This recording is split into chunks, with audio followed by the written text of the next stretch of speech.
Vamos orar? Louvado seja o teu nome, ó Deus, por estarmos na tua presença, por podermos desfrutar juntos, em famílias, de momentos preciosos diante do Senhor, de ouvirmos a tua voz, de entoarmos louvores ao Senhor, de estarmos declarando o quanto o Senhor é grande, o quanto o Senhor é poderoso, o quanto nós amamos e adoramos o teu santo nome. Que a tua presença, ó Deus, seja experimentada em cada família, vivida em cada lar, cultuada, adorada por cada um de nós, que teu nome seja glorificado e que o teu povo te adore em espírito e em verdade. Fala ao nosso coração, ministra desejo do Senhor para todos nós, voz do Senhor para todos nós, que seja assim, em o nome precioso de Jesus. Amém. Amém. Vamos ler um salmo, Salmo 148. Salmo 148. Eu gosto desse salmo porque ele começa com aleluia e termina com aleluia. Ele começa dizendo louvado seja o Senhor e conclui dizendo também louvado seja o Senhor. Que você também possa dar hoje muitos ou muitas aleluias, glorificando assim o nome de Deus. Aleluia! Louvai ao Senhor do alto dos céus, louvai-o nas alturas, louvai-o todos os seus anjos, louvai-o todas as suas legiões celestes, louvai-o sol e lua, louvai-o todas as estrelas luzentes, louvai o céu dos céus e as águas que estão acima do firmamento, louvem o nome do Senhor. Pois mandou ele e foram criados. Ele os estabeleceu para todos sempre, fixou-lhes uma ordem que não passará. Louvai ao Senhor da terra, monstros marinhos e abismos todos, fogo e saraiva, neve e vapor, e ventos procelosos que lhe executam a palavra, montes e todos os outeiros, árvores frutíferas e todos os cedros, feras e gados, répteis e voláteis, reis da terra e todos os povos, príncipes e todos os juízes da terra, rapazes e donzelas, velhos e crianças, louvem o nome do Senhor, porque só o seu nome é excelso, a sua majestade é acima da terra. Ele exalta o poder do seu povo, o louvor de todos os seus santos, dos filhos de Israel, povo que lhe é chegado. Aleluia! Louvai ao Senhor. Vamos então louvar ao Senhor. Vamos então colocar diante do Senhor o nosso louvor, a nossa gratidão, a nossa glorificação. Grande é o Senhor e muito digno de louvor. Na cidade do nosso Deus, seu santo monte, a alegria de toda a terra.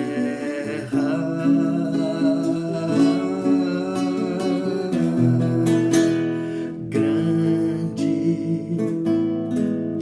é o Senhor em quem nós temos a vitória e que nos ajuda contra o inimigo.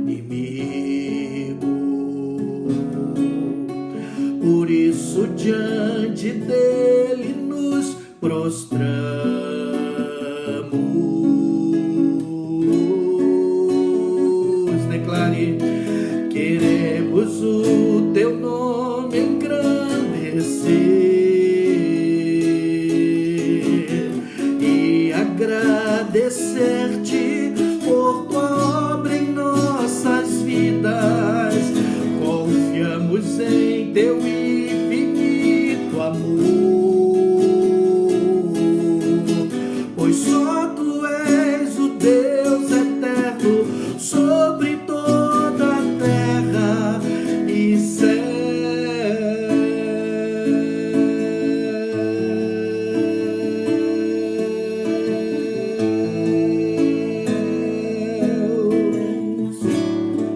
Grande, declare, grande é o Senhor e muito digno de louvor. Na cidade do nosso Deus, seu santo monte, a alegria de toda a terra.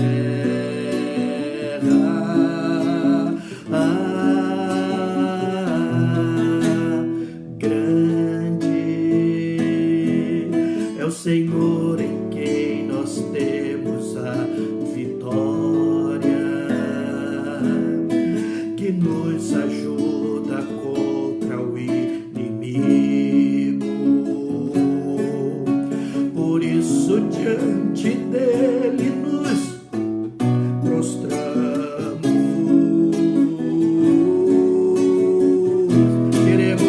Queremos o teu nome engrandecer e agradecer-te por tua obra em nossas vidas. Confiamos em teu infinito amor, pois só tu és o Deus eterno sobre toda a terra e céu.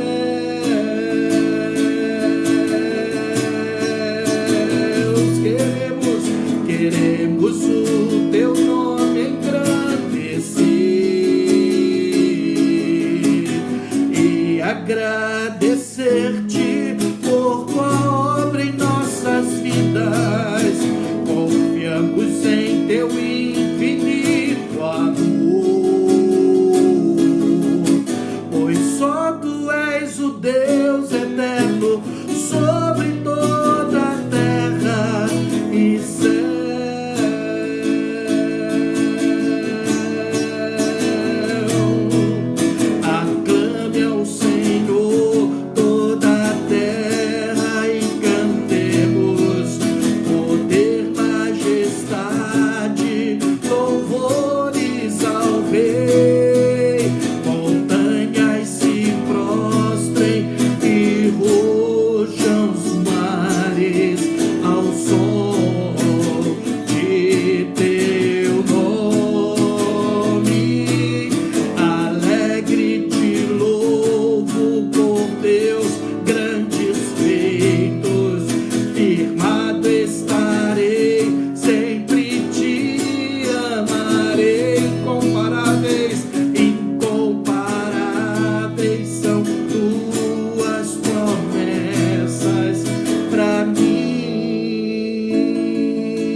As maravilhas do teu amor, consolo, abrigo, força e refúgio é o Senhor. Com todo o meu ser, com tudo que sou, sempre te adorarei.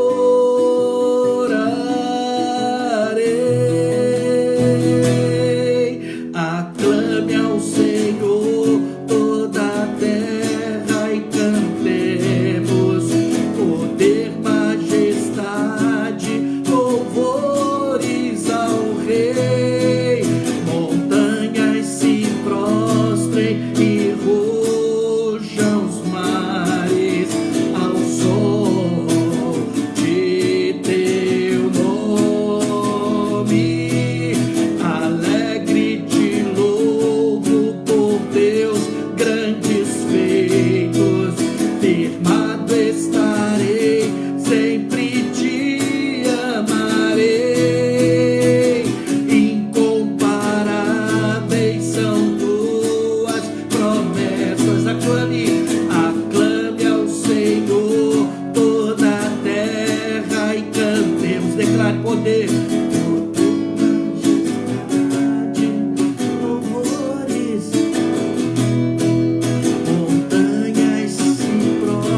teus braços estou, Jesus.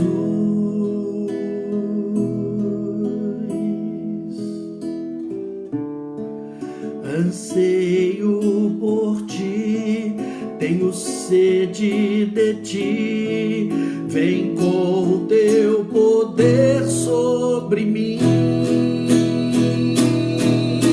Me prostro em teu altar, me rendo aos teus pés, pra te adorar.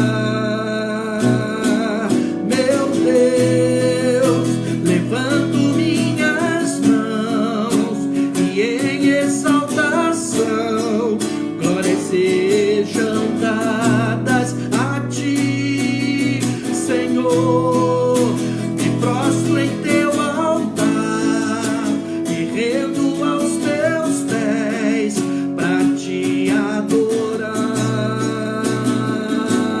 Meu Deus, levanto minhas mãos e em exaltação glórias sejam dadas a ti, Senhor. O Alfa, o Ômega, tu és santo, santo, santo. Pra te adorar,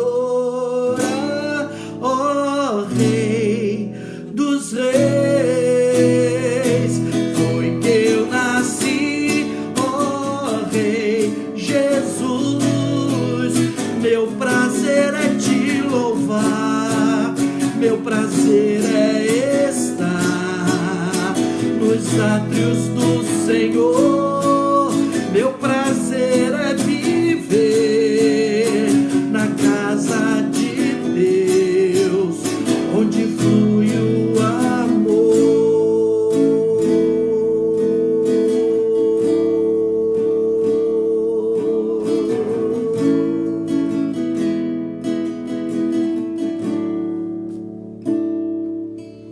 em espírito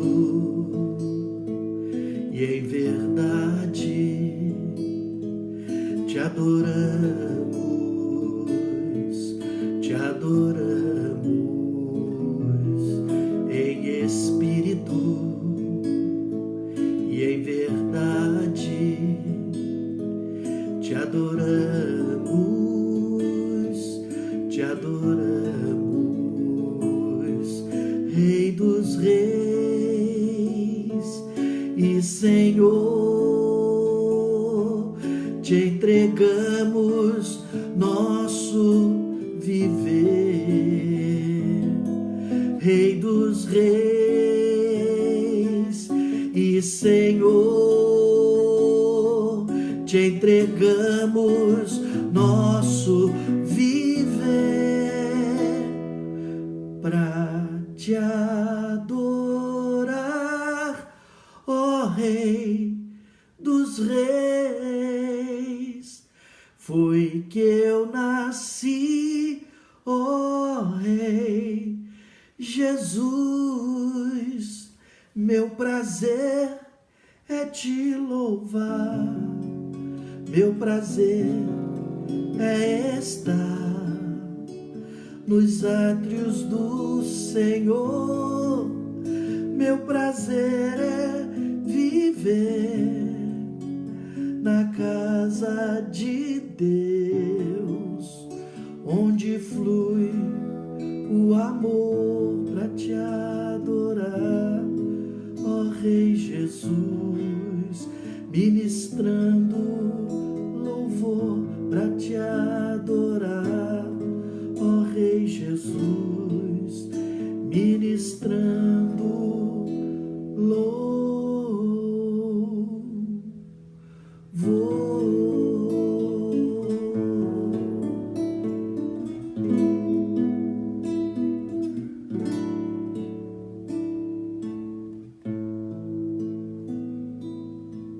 Aleluia.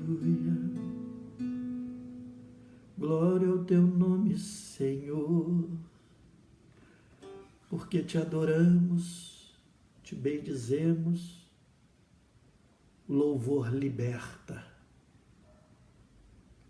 o louvor cura, sara, o louvor alivia, o louvor exalta o teu santo nome. Por isso nós te bendizemos, te exaltamos, te glorificamos e te louvamos. Bendito seja o teu santo nome. Em nome de Jesus, receba a nossa adoração, o nosso louvor. Esse é um tempo de generosidade. É um tempo de estarmos cuidando uns dos outros com a nossa generosidade. É um tempo também da sua fidelidade, de você ser fiel ao Senhor com as suas ofertas, com o seu dízimo, com a sua consagração. Eu fiquei muito feliz com a iniciativa dos adolescentes de estarem arrecadando cestas básicas. E eles já estão fazendo isso pela segunda vez, arrecadando cestas básicas e encaminhando-as para a igreja para que sejam distribuídas pelos discípulos, pelos diáconos, que são discípulos, né? E eu gostaria que você manifestasse a sua gratidão ao Senhor com a consagração neste momento, ainda que simbólica, ou até mesmo prática, de você reservar a sua oferta, reservar o seu dízimo, dizendo, isso é do Senhor, ou reservar uma contribuição para que possa socorrer outras pessoas, ajudar outras pessoas, de separar, quem sabe, uma quantia para uma cesta básica, e fazer isso com generosidade, fazer isso com alegria, porque se nós formos sinceros, nós estamos muito bem nesse tempo. Graças a Deus, não nos tem faltado nada e nós podemos socorrer outras pessoas, sim, podemos fazer isso. Então faça isso nesse momento. Enquanto passamos um tempo de oração, de consagração, de confissão dos nossos pecados diante do Senhor, e eu quero convidar você a baixar a sua cabeça, fechar os seus olhos agora e ter esse momento onde você se coloca diante do Senhor.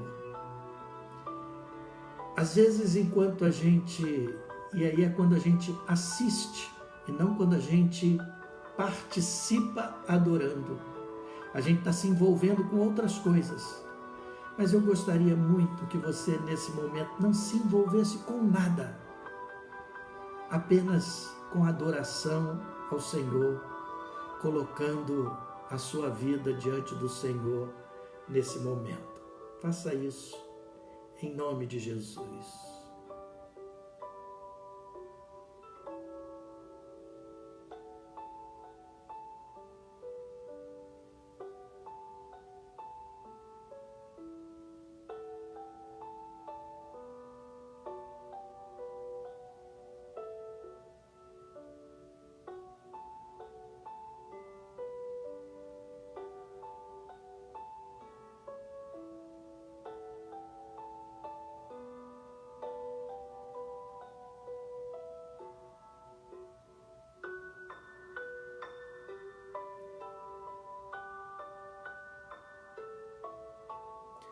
Pai, juntos agora nós colocamos as nossas vidas diante do Senhor.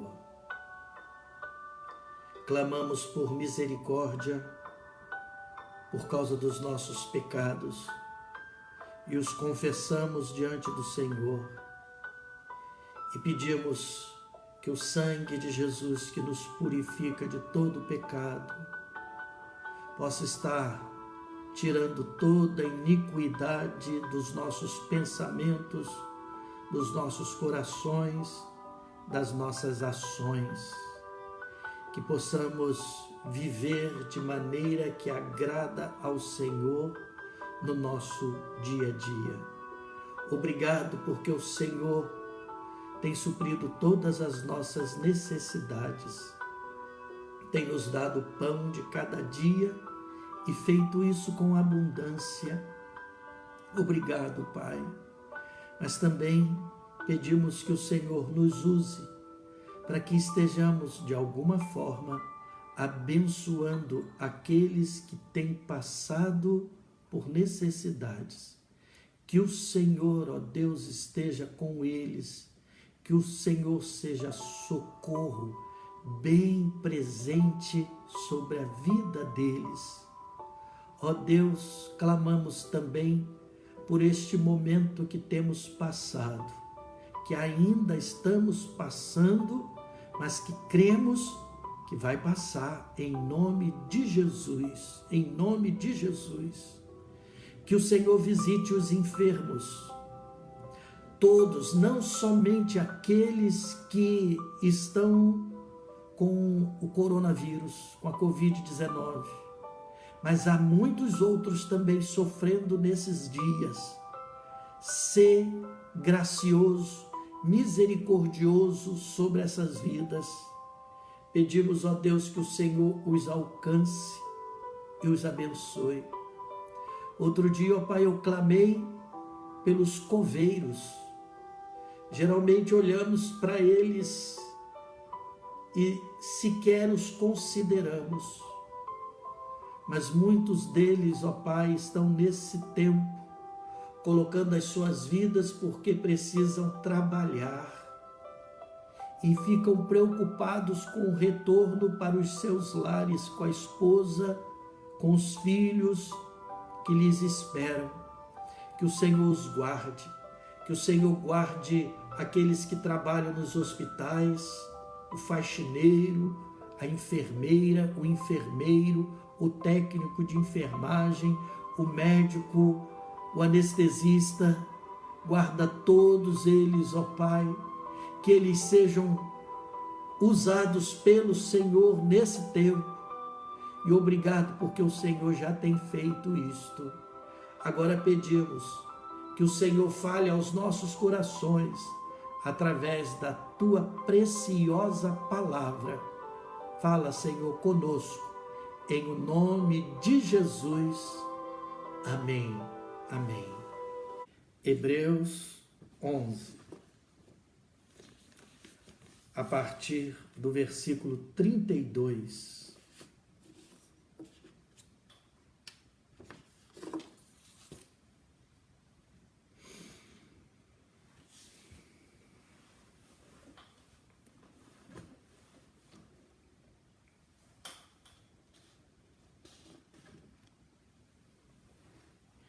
Diz assim a palavra de Deus. E que mais direi?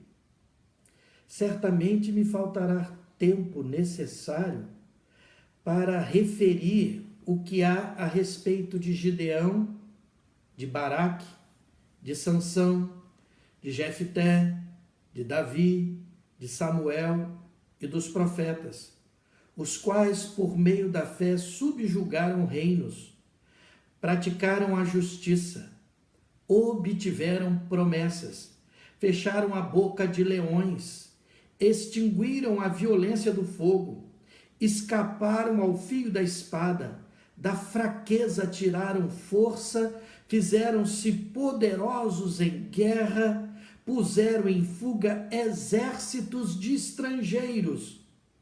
Mulheres receberam pela ressurreição os seus mortos.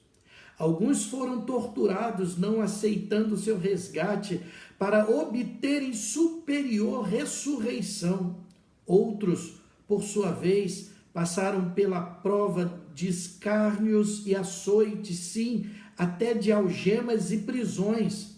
Foram apedrejados, provados, cerrados pelo meio, mortos a fio de espadas, andaram peregrinos, vestidos de peles de ovelhas e de cabras, necessitados, afligidos, maltratados, homens dos quais o mundo não era digno. Vou repetir: homens dos quais o mundo não era digno, errantes pelos desertos, pelos montes, pelas covas, pelos antros da terra.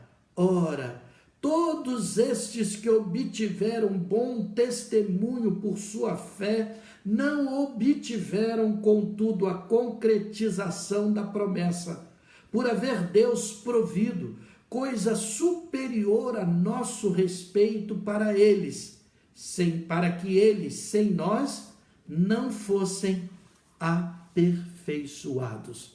Que Deus nos abençoe, nos dando entendimento da palavra dele. Meus irmãos, eu não queria nem voltar a essa temática, porque ela tem sido uma temática muito debatida, falada nesses dias. No entanto, eu quero voltar a esse assunto porque eu tenho percebido que as pessoas estão vivendo em extremos perigosos por demais.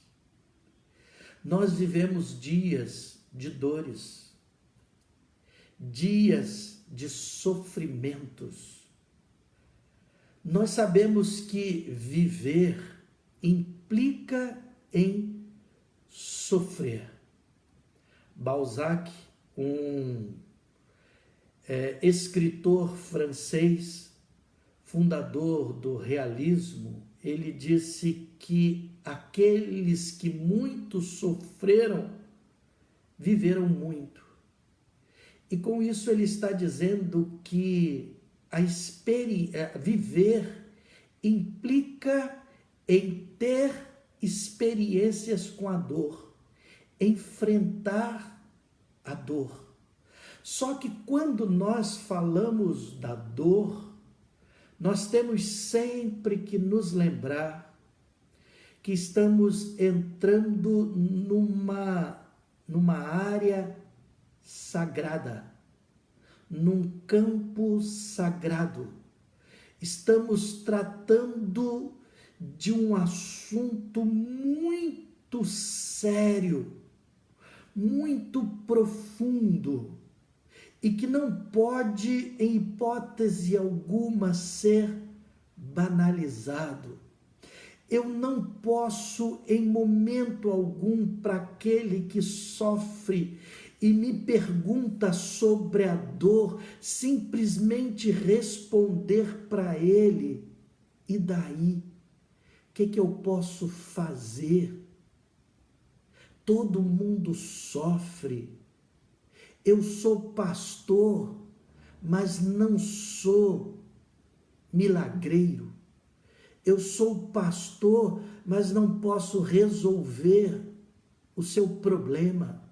Eu não posso, nem mesmo por causa do meu próprio sofrimento e das minhas incertezas diante da dor, ser insensível para com a dor.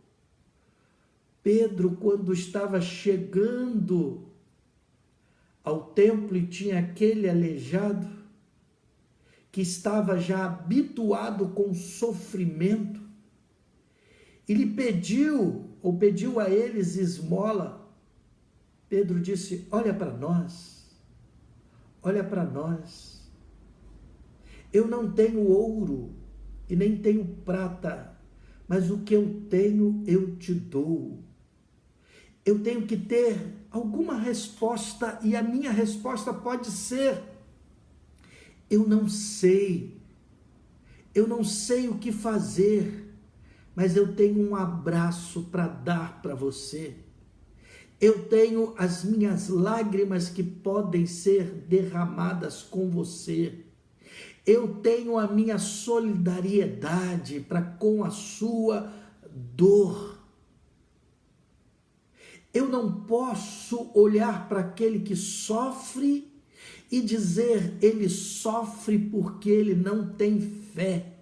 Ele sofre porque ele não ora como deveria orar. Se ele confiasse mais em Deus e tivesse uma fé mais robusta e clamasse com maior fé, ele não estaria passando por isso. Eu não posso ser invadido por esse tipo de insensibilidade e de resposta grotesca àquele que sofre. Esse texto que nós lemos é a conclusão da chamada galeria dos homens da fé. Após falar desses homens de fé, que viveram e que são exemplos de fé para nós, ele pergunta: que mais direi sobre eles? O que eu posso mais acrescentar sobre eles? Eles obtiveram bom testemunho através da fé. E ele fala: esses homens, o mundo não era digno deles. Nos nossos dias, quando eu ouço pessoas falando sobre a fé, eu percebo que eles se referem sempre aos homens caracterizados pelos versículos 33 e 35. Eles estão falando apenas desse primeiro grupo que o autor de Hebreus fala, quando ele diz assim: os quais por meio da fé subjugaram reinos, praticaram justiça, obtiveram promessas, fecharam a boca de leões, extinguiram a violência, escaparam do fim da espada, da fraqueza tiraram força, fizeram-se poderosos em guerra, puseram em fuga exércitos de estrangeiros, mulheres que receberam pela ressurreição os seus mortos. E eu percebo que as pessoas referem-se à fé, e o resultado dela, apenas com esse grupo: pela fé eu salto muralhas, pela fé eu enfrento o coronavírus, pela fé eu não estou nem aí com eles, pela fé eu vou, pela fé enfrento o inimigo, eu tenho vitórias, pela fé eu sou mais que vencedor, pela fé eu faço tudo isso. Eu obtenho a minha promessa, eu tomo posse da minha promessa pela fé eu enfrento leões e tudo nessa fé. Mas eles esquecem do segundo grupo, que foram homens de fé. E esse segundo grupo está aí a partir da parte B do versículo 35. Alguns, pela fé, foram torturados.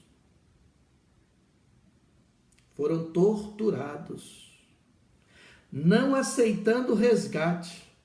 Outros, por sua vez, passaram pela prova de escárnios e açoites, sim, até de algemas e prisões.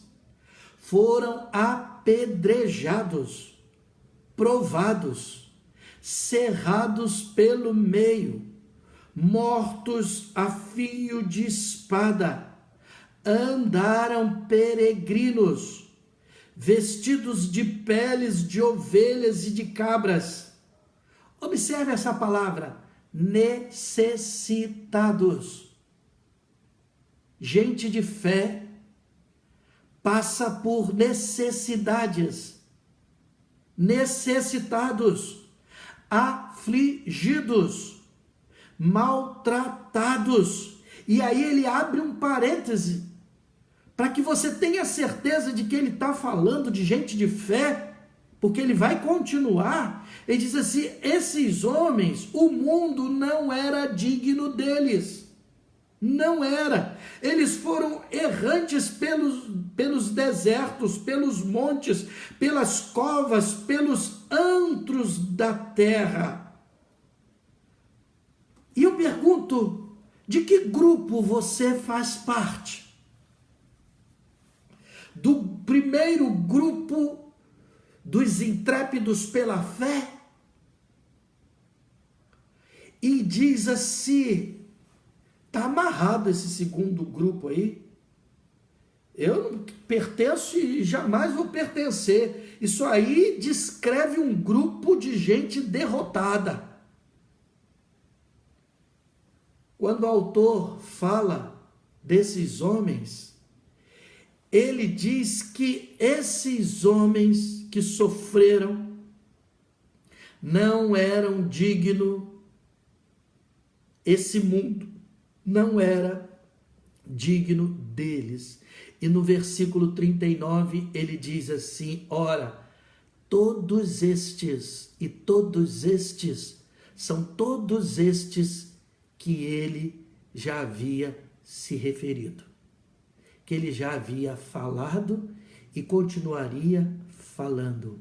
O mundo não é digno de gente, de homem assim. O que nós precisamos aprender, portanto, é que viver implica ser discípulo de Jesus, implica sim em carregar cruz, em negar-se a si mesmo, em saber que no mundo nós teremos aflições e que o nosso ânimo está em sabermos que ele venceu o mundo. E aí nós precisamos entender de uma forma melhor o que é de fato a fé. Eu já falei que eu ouço às vezes algumas pessoas dizendo que a fé é a alavanca que move a mão de Deus. Ou seja, Deus está parado, inerte, e a fé é o que o aciona, é o que mexe com ele. Deus está assistindo tudo e a fé é o que vai mexer e vai fazer com que ele faça alguma coisa. Para Tiago, na sua epístola, você vem com a fé e ele diz: eu vou com as minhas obras, com as minhas ações. Tiago, a fé move as nossas próprias mãos, nos mobiliza com boas ações. A fé é uma certeza do que vai acontecer por aquilo que eu estou orando? Sim e não. Por quê? Porque vamos comparar, pensar, quando um presbiteriano ora e um assembleiano ora por uma cura, qual tem a maior chance, segundo a nossa visão de fé, certeza da resposta à minha oração? Qual oração vai ser mais ouvida? Vai ser mais respondida mais rápido? Ou será respondida a oração do presbiteriano, do batista, ou a do pentecostal, do assembleiano? Aquela que nós dizemos que é feita com poder, com fogo, com fé, a oração de poder. Nesse sentido, então, nós vamos perder sempre. Alguns pensam que a fé é como se fosse uma torcida da fé. Esse emprego é meu, esse emprego eu tomo posse dele pela fé. Pela fé, ele é meu, já é meu. E se alguma coisa negativa acontecer, vão falar o que para você? Se você não tiver o emprego, você não teve fé. Homem de pequena fé, por que duvidaste? Você não teve porque você duvidou. Você consegue pensar no seu filho entrando no seu quarto de madrugada, acordando você, papai, ou você, mamãe, e perguntando: pai, amanhã nós vamos ter pão para comer? Consegue? Consegue imaginar ele voltando daqui a pouco para perguntar mais uma vez: pai, amanhã nós vamos ter pão para comer? E você responde: sim, meu filho, pode dormir descansado. Eu já não disse para você que o papai providencia o pão todos os dias para você, que aos amados eu dou enquanto eles dormem? E aí, daqui a pouco mais, o filho vem e pergunta: pai, amanhã nós vamos ter pão para comer? Amanhã nós vamos ter do que nos vestir? Amanhã nós vamos ter socorro? Deus, o nosso Pai, sabe do que nós precisamos antes mesmo que nos venha aos lábios. Mas eu não vou pedir? Não.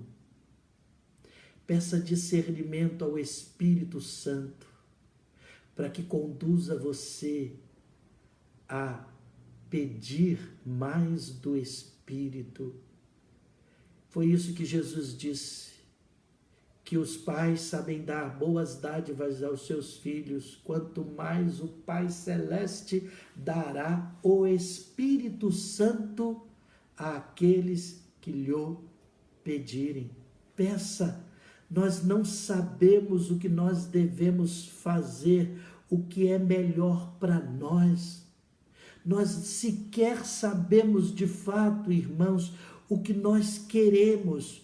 Portanto, a fé é o confiar no caráter de Deus, é descansar no amor de Deus, é descansar na bondade dele, é uma profunda confiança no amor de Deus, que sabe que ainda que eu esteja sofrendo e passando pelo vale da sombra da morte, Ele não me deixará sozinho, Ele vai estar comigo.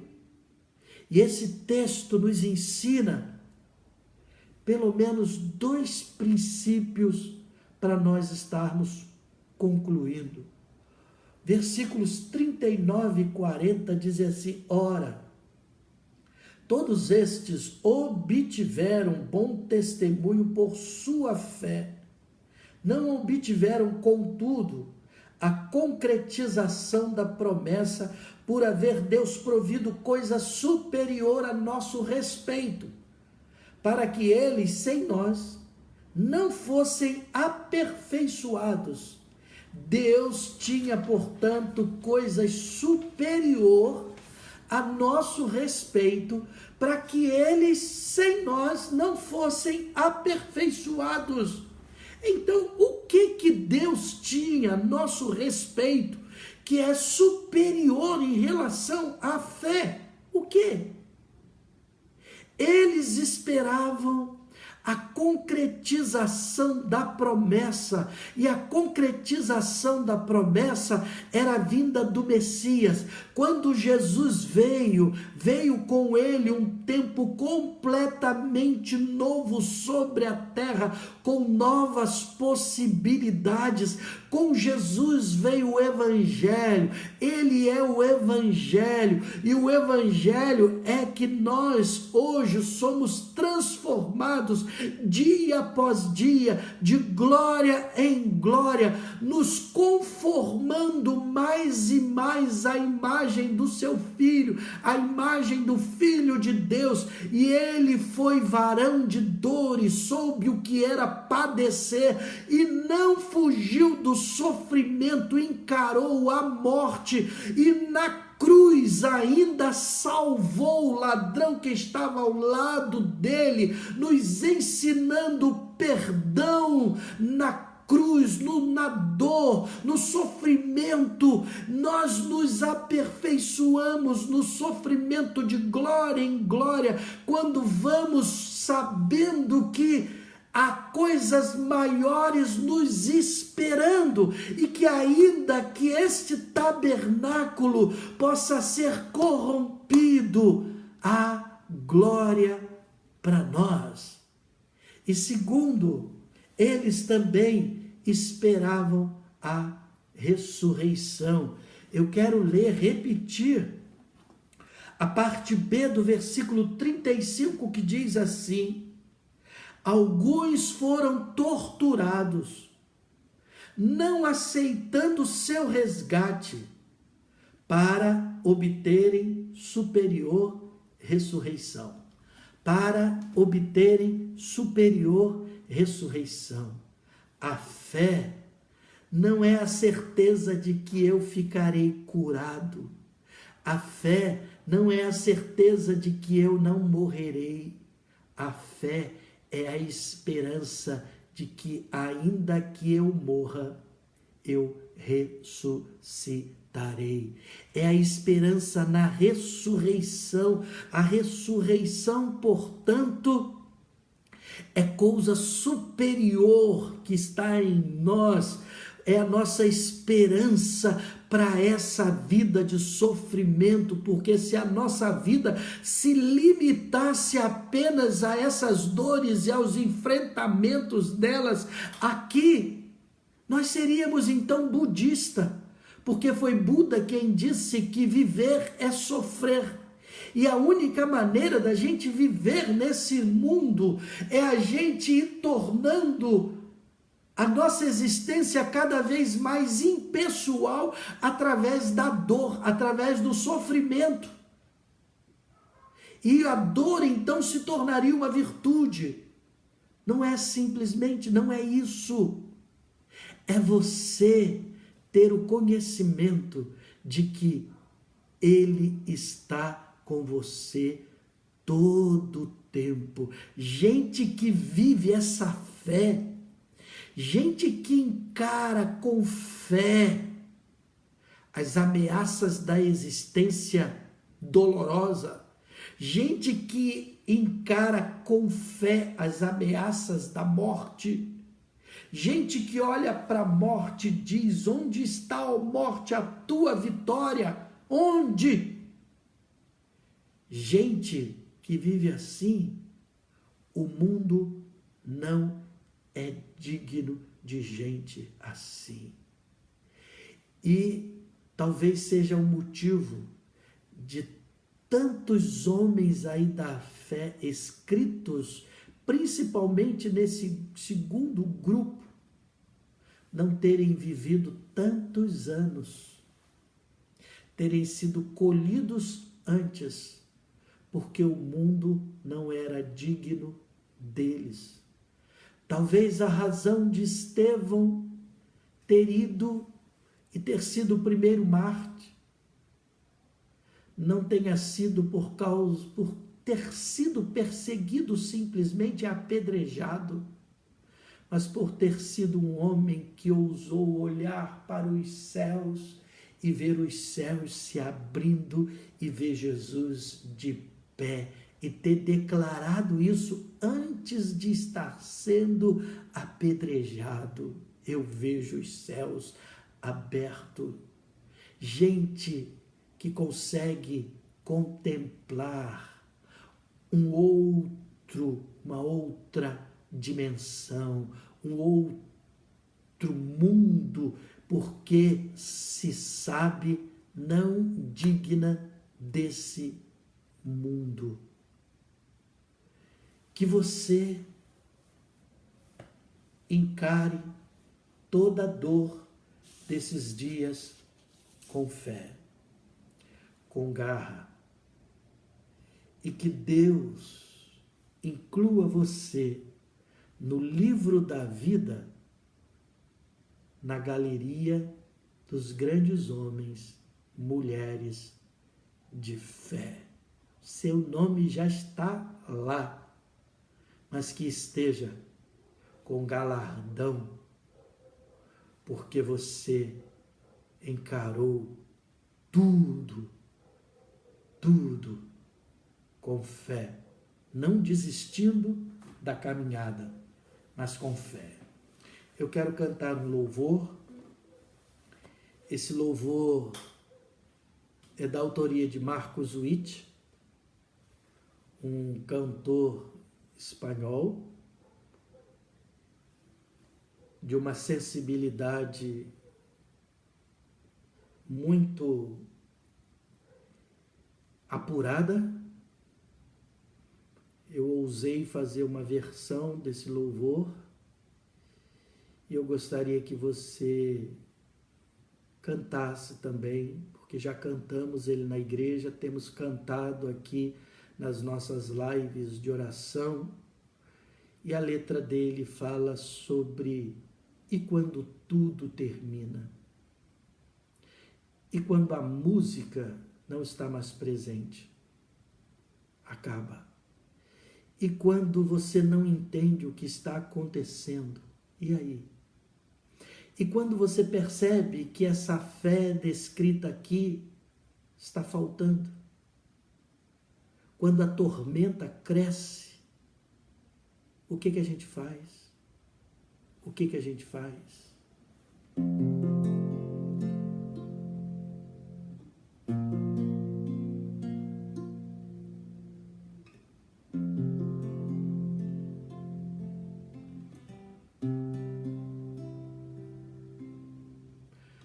Quando a canção termina e a música acaba, segue sendo Deus, segue sendo Deus.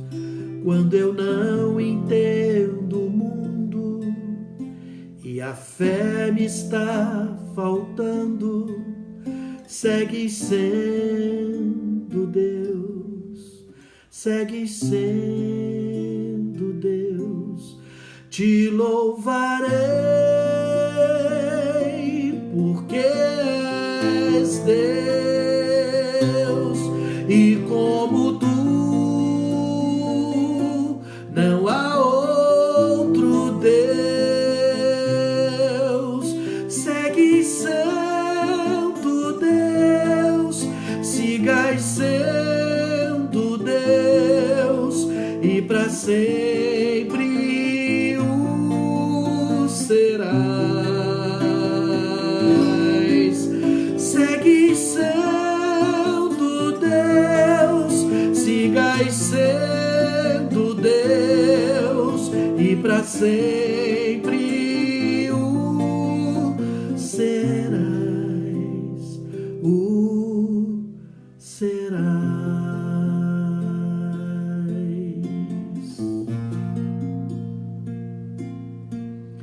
Quando as tormentas crescem e minhas forças desfalecem, segue sendo Deus, segue sendo Deus.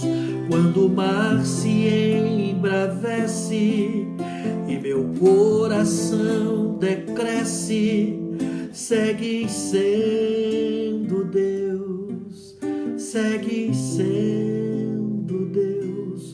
Te louvarei porque és Deus, e como tu não há outro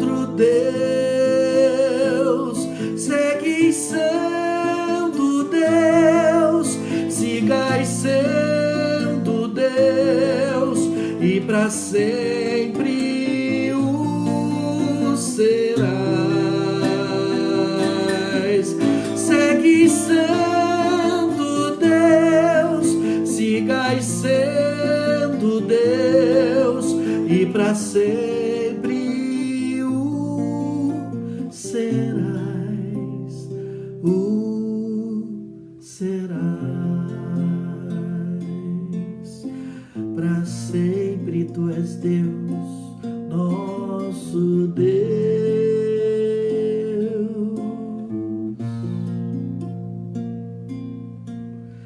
Para sempre bendito seja o teu nome precioso, Pai. E que assim a graça do nosso Senhor e Salvador Jesus Cristo, o precioso amor de Deus, o nosso Pai, a consolação, socorro, unção do Espírito Santo, sejam sobre todos os amados de Jesus, hoje e para todo sempre. Amém. Amém.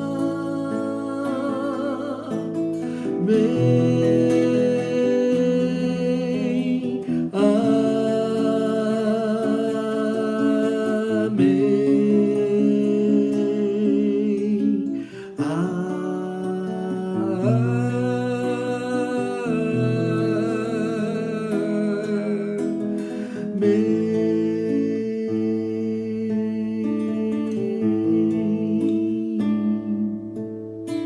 Amém.